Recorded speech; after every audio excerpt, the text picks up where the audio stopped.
71 కోట్ల నుంచి 1000 కోట్లకు వచ్చింది. 450 కోట్లు తక్కువ చేస్తా వచ్చినారు. ఇది మంచి పరిణామం కాదు. ఎందుకంటే మరి ప్రపంచవ్యాప్తంగా ఈ విషయంలో ప్రతి ఒక్క సొసైటీ కావచ్చు, ప్రతి దేశం కావచ్చు దీన్ని చాలా చాలా ఇంపార్టెంట్గా తీసుకుంటా ఉన్నారు.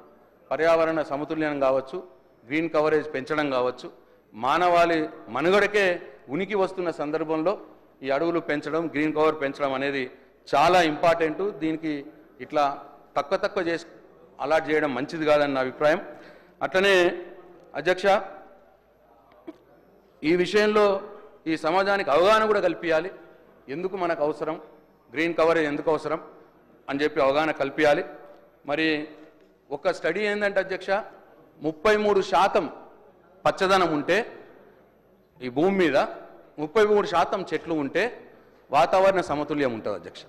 లేకపోతే ఉష్ణోగ్రతలు పెరిగిపోతాయి, వర్షాలు రావు, వాతావరణ సమతుల్యం పోతుంటుంది, అంతా ఎన్వైరన్మెంట్ అంతా చెడిపోతూ ఉంటుంది. కాబట్టి ఆ రోజు కేసీఆర్ గారు దీనిని అర్థం చేసుకుని హరితహారం అనే ఒక పెద్ద కార్యక్రమం తీసుకొని అధ్యక్ష బ్రహ్మాండంగా ఒక ఉద్యమంలో తీసుకుపోయినారు. అది మనందరికీ తెలుసు.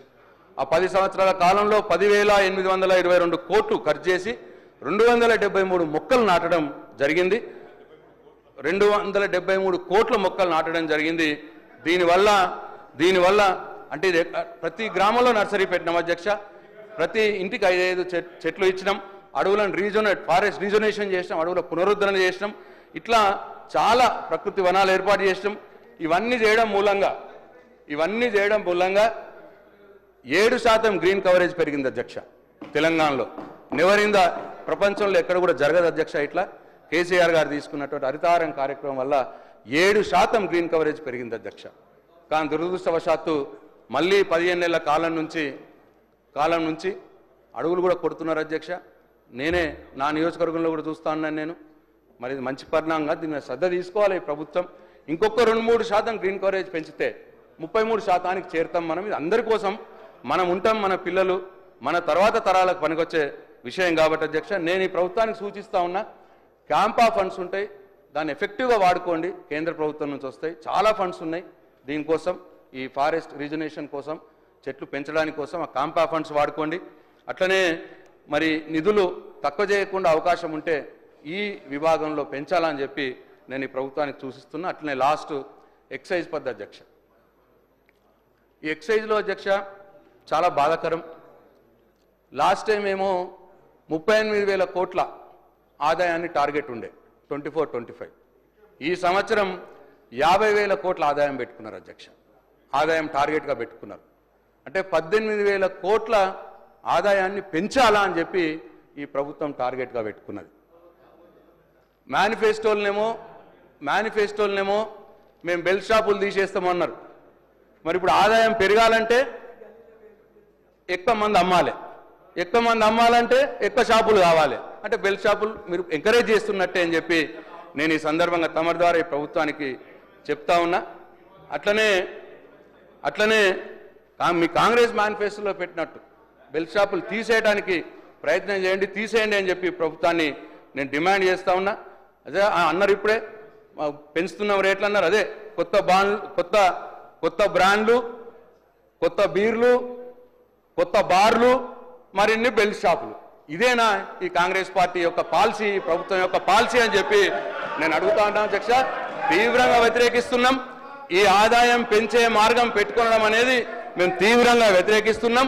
దీన్ని ఉపసంహరించుకోవాలని చెప్పి ప్రభుత్వాన్ని నేను డిమాండ్ చేస్తూ 12,000 కోట్ల ఆదాయం పెంచడానికి పెట్టుకున్నారు. ఇది చాలా ఎక్కువ అధ్యక్ష. ఒకటేసారి మరి మొత్తం మీ ఆదాయం కోసం కుటుంబాలని ఛిద్రం చేస్తారా అని చెప్పి నేను ఈ ప్రభుత్వాన్ని అడదలుచుకున్న అధ్యక్ష. కాబట్టి ఈ విషయంలో పునరాలోచించుకోవాలి.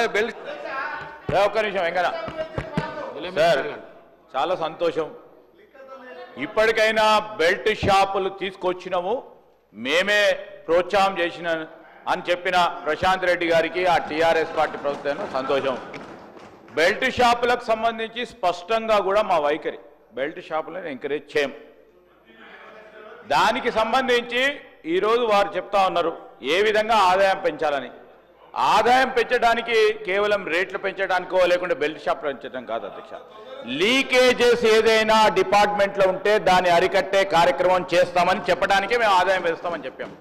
ఆ విధమైన లీకేజెస్ ఉండే వారి ప్రభుత్వ హయాంలో ఆ లీకేజెస్ని అరికట్టే కార్యాచరణ తీసుకుంటున్నాం కనుకనే మాకు నమ్మకం ఉంది. వారు అన్ని వారే చేసిండ్రు, బెల్ట్ షాపులు తెరిచిండ్రు అడ్డగోలుగా ఇష్టారాజ్యంగా. ఈరోజు ఆ బ్రీవరేజ్ కంపెనీకి సంబంధించి ఏ విధంగా చెప్పిండ్రో ఆ విధంగా చెప్పింది. కానీ అధ్యక్ష ఈరోజు చౌక ధరలకు సంబంధించిన షాపులలో కూడా అమ్ముకునే అవకాశం ఇచ్చిన అధ్యక్ష వారు అనేక సందర్భాల్లో వారు పట్టుబడ్డారు అధ్యక్ష. ఈరోజు వారు మాట్లాడతారంటే దయ్యాలు వేదాలు వలికినట్టున్నాయి అధ్యక్ష. ఈరోజు ఏంది అధ్యక్ష ఇది? మేమేం చెప్పినాం? లీకేజెస్ని అరెస్ట్ చేస్తాం, అడ్మినిస్ట్రేటివ్ రిఫార్మ్స్ తీసుకొస్తాం, దానివల్ల ఈ విధంగా మాకు రెవెన్యూ పెంచే అవకాశం ఉంటుందని చెప్పినాం. దాన్ని తీసుకుపోయి ఆయనకున్న నిజంగా అనుభవంతో దాన్ని అటెండర్ తీసుకుపోయి ఆ విధంగా మాట్లాడే ప్రయత్నం చేస్తూ ఉన్నారు అధ్యక్ష. చాలా సమయం ఇచ్చారు అధ్యక్ష వారికి. దయచేసి ప్రశాంత్ రెడ్డి గారు కంక్లూడ్ కూడా చేయడం జరిగిందని వారు చెప్పిండ్రు. దయచేసి ఇప్పుడు మా సభ్యులకు అవకాశం అని కోరుతా ఉన్నాను. ఒక్క నిమిషం అన్న మినిస్టర్ గారు 1 మినిట్ మినిస్టర్ గారు 1 మినిట్. ప్రశాంత్ రెడ్డి గారు నేను కూడా ఒక ఇంటర్వ్యూని అవుతాను. ఈ హరితహారము 10 సంవత్సరాల నుంచి 200 చిల్లర మొక్కలు కోట్ల మొక్కలు నాటినామని చెప్పిండ్రు. నా దృష్టికి వచ్చింది ఏంటంటే కోనా కార్పస్ అని చెప్పేసి ఒక చెట్టు ఉంది. అది దానికి నీళ్ళు అవసరం లేదు, ఏడ పెడితే ఆడ పెరుగుతుంది. అది ఆక్సిజన్ తీసుకుంటుంది, కార్బన్ డైఆక్సైడ్ వదులుతుంది. పిట్ట కూడా దాని మీద కూసోదు. అట్లాంటి చెట్లు మీరు తెలంగాణ రాష్ట్రం మొత్తం పెట్టి ఒకటి 1 మినిట్ నేను ప్రభుత్వానికి కూడా సూచన ఏం చేస్తున్నంటే ఈ కోనా కార్పస్ చెట్లు ఎక్కడైతున్నాయో వాటిని అన్నిటినీ తీసేయవలసిందిగా ప్రభుత్వానికి నేను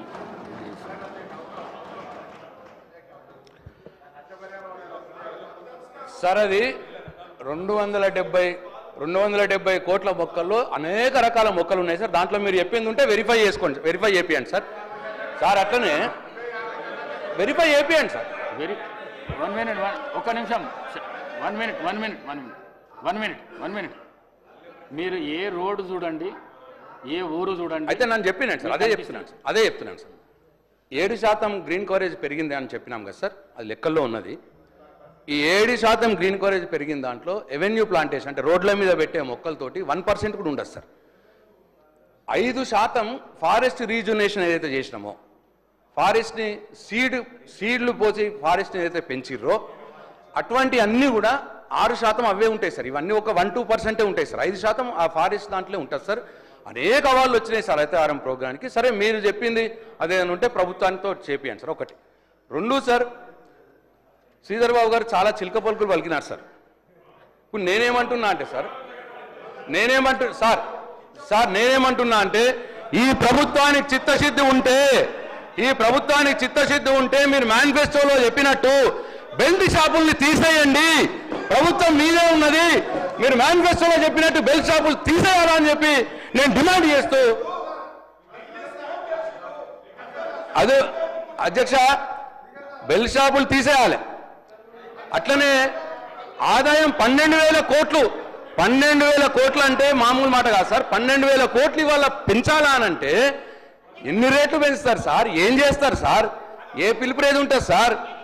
ఇదంతా కూడా సార్ ఇది అన్యాయం సార్. 12,000 కోట్లు పెంచడం అయితే ప్రజల్ని మంది ఎక్కువ తాగిపోయడం, లేకపోతే ప్రజల మీద భారం మోపడం, ఈ 2 విషయాలే మరి టార్గెట్గా పెట్టుకున్నారు. దయచేసి దీని మీద పునరాలోచించాలి, బెల్ట్ షాపులు ఎత్తేయాలి.